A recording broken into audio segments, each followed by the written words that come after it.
Hello everyone, welcome back to my YouTube channel spiritual vibe. आज की story Shri Ram ji की है।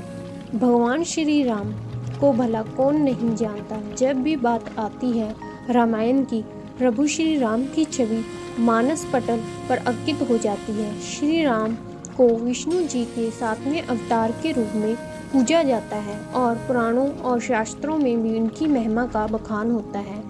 त्रेता युग के पालनहार प्रभु श्री राम को भक्त आज भी पूरी श्रद्धा भाव से पूजते हैं और उनकी भक्ति में सरोवर हो जाते हैं। प्रभु श्री राम के जीवन से जुड़ी कुछ ऐसी ही अनसुनी कहानियां हैं जो आज भी सोचने पर मजबूर कर देती हैं।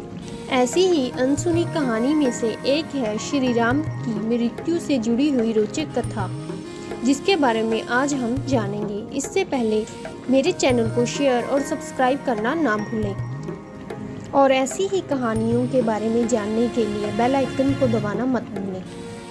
आप सभी के मन मस्तिष्क में कई बार ये प्रश्न जरूर आया होगा कि श्री राम जब भगवान का ही अवतार थे तो उनकी मृत्यु कैसे हुई।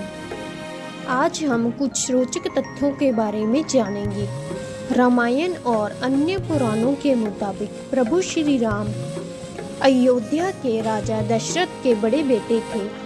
उन्होंने भगवान विष्णु का अवतार कहा जाता था। यही नहीं, उनके विशेष कृत्यों की वजह से उन्हें मर्यादा पुरुषोत्तम के नाम से भी जाना जाता था। प्रभु श्री राम से अयोध्या वासी काफी प्यार करते थे और उनके वनवास जाते ही वो अत्यंत दुखी हो गए। एक कथा के अनुसार सीता ने अपने दोनों बच्चों लव और कुश को प्रभु श्री राम को सौंपा और धरती माता के साथ जमीन में समा गई। सीता के जाने से प्रभु श्री राम इतने दुखी हो गए कि उन्होंने यमराज से सहमति लेकर सरयू नदी में जल समाधि ले ली। इसके बाद दूसरी कथा ये है कि भगवान श्री राम ने धरती पर 1000 वर्षों से भी ज्यादा समय शासन किया। अपने इस लंबे शासन काल में भगवान राम ने कई ऐसे काम किए जिन्होंने हिंदू धर्म को एक गौरवमयी इतिहास प्रदान किया।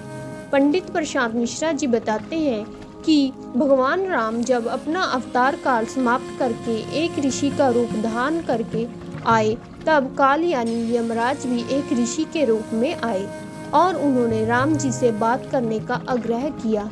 तब श्री राम ने काल से कहा कि कोई हमारे बीच ना आए। उस समय प्रभु श्री राम ने अपने भाई लक्ष्मण से कहा कि वो एकांत चाहते हैं और काल से वार्तालाप करना चाहते हैं, इसीलिए आप दरवाजे पर खड़े हो जाएं, जिससे कोई भीतर प्रवेश ना कर सके। इतनी देर में ऋषि दुर्वासा वहां आ गए और राम जी से मिलने का आग्रह करने लगे।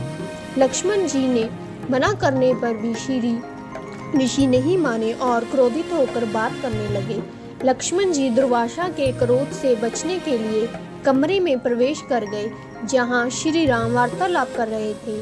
ये देखकर श्री राम भी लक्ष्मण पर कुपित हो गए और उन्होंने मृत्यु दंड ना देकर देश निकाला दे दिया। लक्ष्मण जी के वह भी मृत्यु के समान ही था, इसीलिए वो सरयू नदी में समा गए और शेषनाग का रूप धारण कर लिया। भाई की जल समाधि से आहत होकर श्री राम ने भी जल समाधि का निर्णय लिया। वो सरयू नदी के अंदर गए और भगवान विष्णु का अवतार ले लिया। इस तरह श्री राम ने मानव रूप शरीर त्याग दिया और वैकुंठ धाम चले गए। वास्तव में ये कथा भगवान श्री राम के जीवन से जुड़े सबसे रोचक कथाओं में से एक है और ये प्रभु श्री राम के मनुष्य रूप को त्याग कर वापस विष्णु रूप में जाने के बारे में बताती है। तो इस तरह श्री राम जिस कर्तव्य को लिए आए थे उसको पूरा करने के बाद विष्णु धाम में चले गए। धन्यवाद।